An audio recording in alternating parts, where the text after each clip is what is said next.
better high-lows game, and Bigetron, from the looks of it, are running out of options on how to deal with these beefier members, because even the CC is already picked away by Evos. They're gonna be forced to really deal with the high-lows face first here, unless they want to try and find a way to just play a dive game and skip the high-lows completely. That's the only option that can somewhat make sense. But then again, a lot of the heroes in the meta don't really support that kind of playstyle right now. They want to go for the low Yi and just go for the big flanks, right? Negate the front and back altogether. Take the low Yi, play early with a Nolan. Then XP, what would you go for XP There then? is light. Okay, There are go for the low also Yi. shadows. Hilda. So this is a brawl composition from Bigetron Alpha, or esports. Very aggressive. Interesting. I got stats. Harith versus Granger head to head. 12 games played. 25% win rate for Harith, 75% Granger. Interesting. Is this MPLID? This is MPLID. Just updated live stats. Okay. I think it's the fact that the Granger can be used in so many more different ways. You can use it as a burst tool, as a harassment tool, as a power farmer, as a lane bully. That's the problem with the Granger right now. It just does too many things too well. Even now, it still looks fine against this composition. But the final pick is going to be Novaria. Help with that scouting. But man, that also means that if Natco mispositions, we talked about Natco being aggressive, flickering forwards. The Novaria is a whole different style. So if he's not careful, that Hilda is going to be right on him. Also, Novaria Granger comp to a best of 3. Can they force a third game, or will Evos walk away with a clean sweep against the Red Robots? Here it is, game number 2, Bigetron White Tigers. Let's see how it goes. Is it going to be a full-on brawl? Is it going to be a chess match with macro as the emphasis here? You were saying, Mirko, they have to win the team fights. I say they have to find those team fights first too, because Evos can very easily back away from this. There's going to be so much pressure onto Moreno and Light to be able to find those pickoffs, find those engages for the team, because otherwise, Eternal has really highlighted the potential for the poke game with the Novaria and Granger. And the Suyo technically, so much poke from Evos. As you take a look at the emblems here, full firmness and tenacity for Key. Main frontline there, wants to put himself between him and the rest of the team. Whereas for Bigetron, still, a lot of thrills actually. A lot of emphasis on having some more damage to throw around in the early game. The Hilda from the Cho as well. What do you think about the CC and Hilda lane? CC Hilda lane? Oh, hang on a second. Damage into the mid lane. Key has Revitalize. Oh, First Blood. No, he actually used the Revitalize earlier. First Blood for Luke. Bit too aggressive. But on that topic, Eterna, I do feel like the CC definitely has a bit more of an advantage.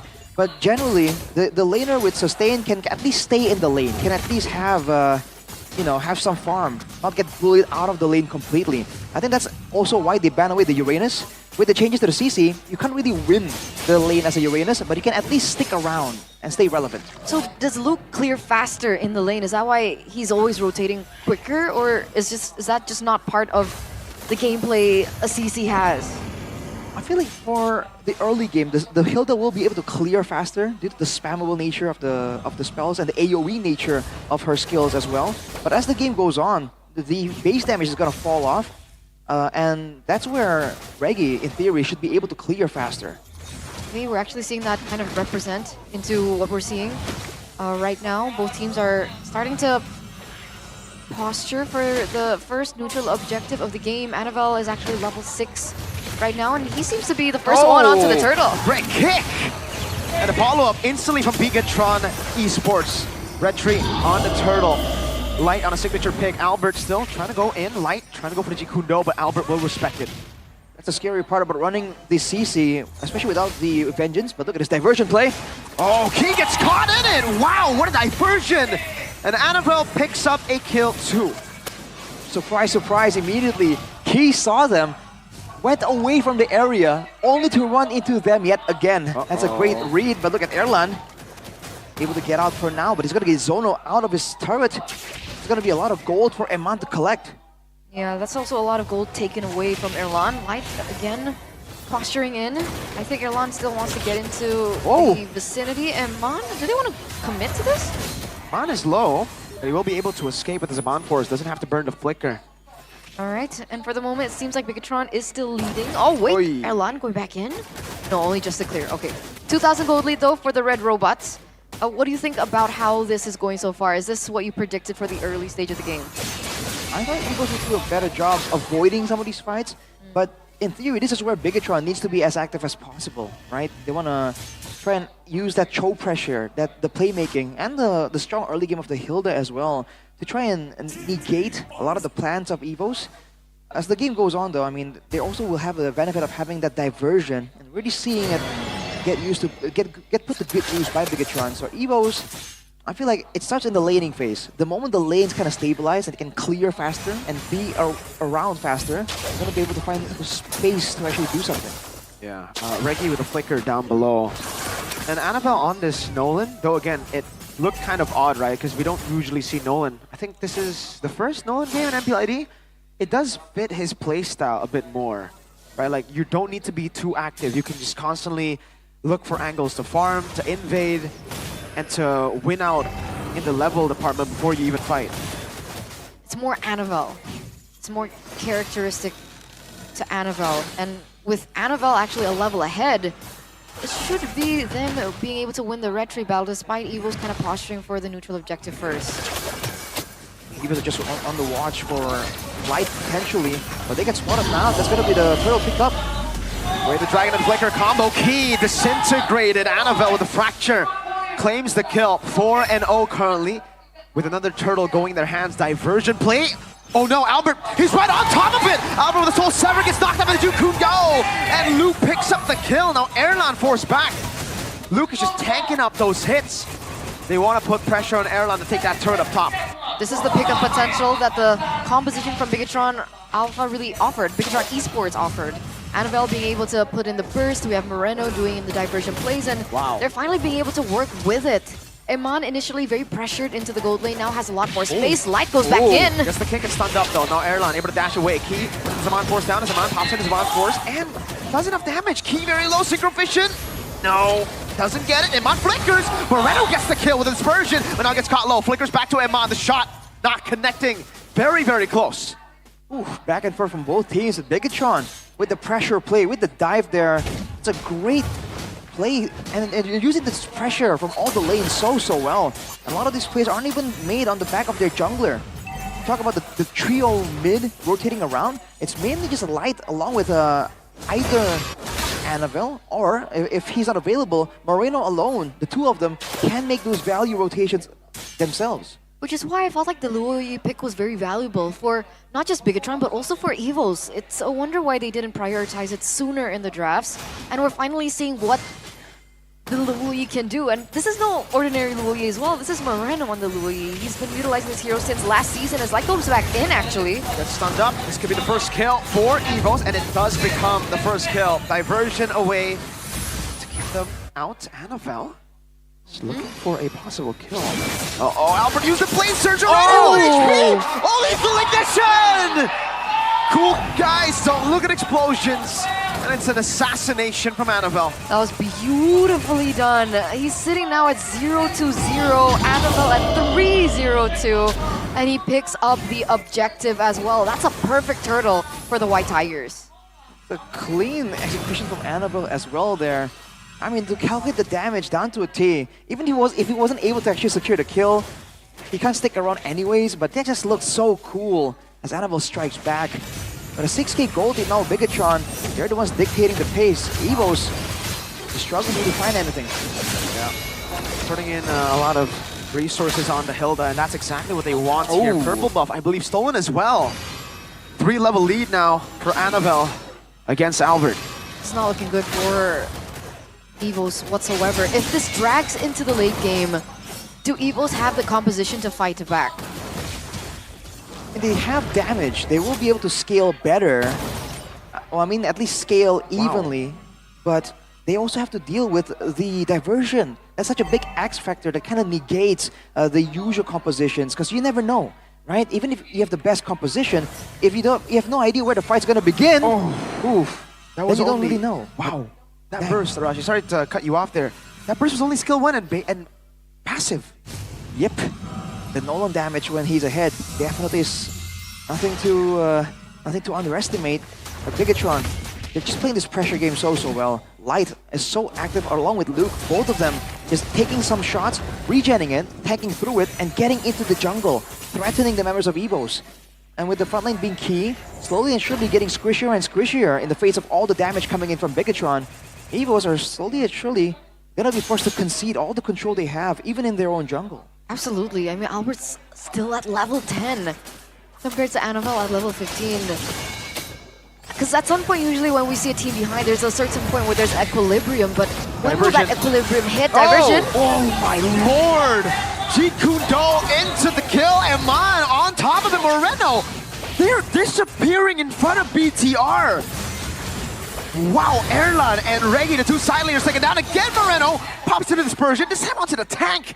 And you can see that burst damage as Annabelle goes solo on the Lord. Lord 1 for BTR, no contest. Shall we move on to game number 3?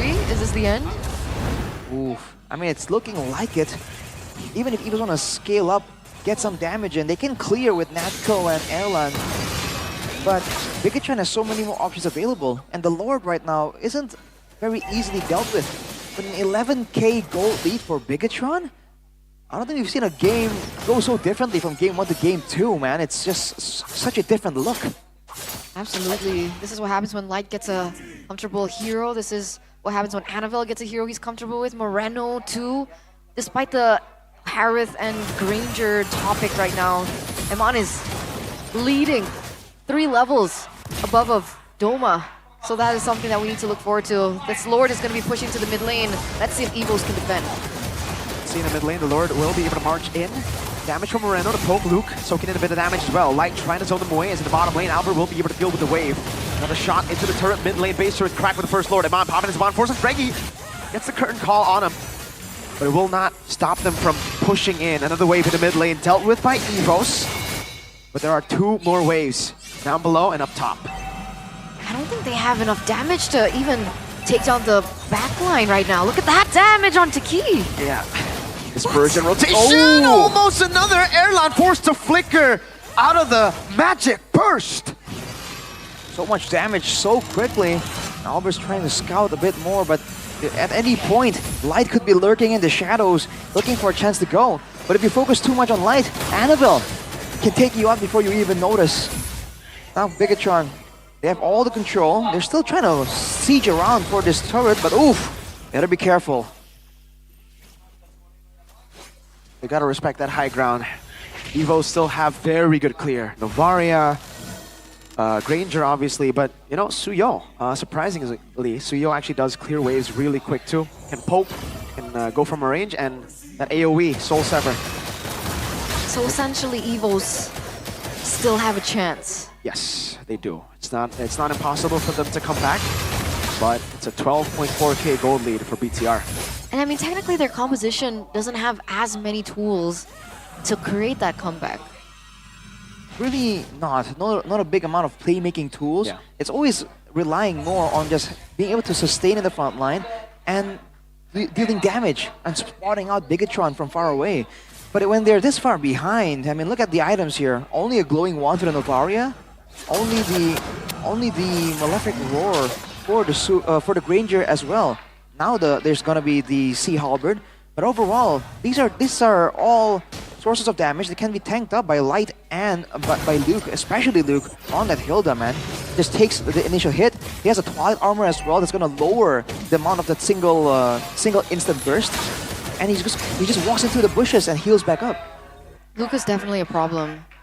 That's why I think the itemization coming in from Erlan makes a lot more sense. But again, back into this, 12 minutes in, that's going to be yet another uncontested Lord for Annabelle. Are they just waiting on a mistake now for Bigetron? Is that the end game that they're looking for? Maybe an overcommitment when they go in for the siege with the Lord? Yeah, I think Evos at this point, the only option is to try and geek it out. Just stand there. Geek it out. Yeah, just clear the They got waves. geekable. Is it geekable? Do some damage. You know, take trades and then heal back in the base and come back out. But for Bigetron, they do have the tools available to stop Evos from resetting the fights. They can actually force them into a proper hard engage But we'll have to wait and see. Bigetron are known to use these doors greatly. Look at like. Oh, way the dragon, but it's only onto the tank right now. As Luke is able to zone them in the back now. Key gonna be taken very low. Mine very low as well, but he gets the kill now. Annabelle jumping in. Reggie able to survive. I don't know about that. 1 for 1. Both roamers down. Lord in the mid lane still there. Reggie trying to zone them away. Oh! That's a shot down. Annabelle with a fracture. 3 base turrets now taken down with the bottom lane falling to Annabelle. Base. Less than half HP. Luke, very low. Moreno with a pull by Erlan. Rose Gold Meteor saves him, but now Iman walks back up. Neko falling. Iman continues this, but they have no minions. It's a double for Iman. Erlan trying to save the game. Key will be spawning in a bit. Annabelle, fracture and forward. They gotta go for the base right now, and they do to equalize 1-1. We're going to game number 3 as Bigetron strike back in game number 2. After that first game, we thought it might be a done deal, but Bigetron shows all it takes is a couple of adjustments.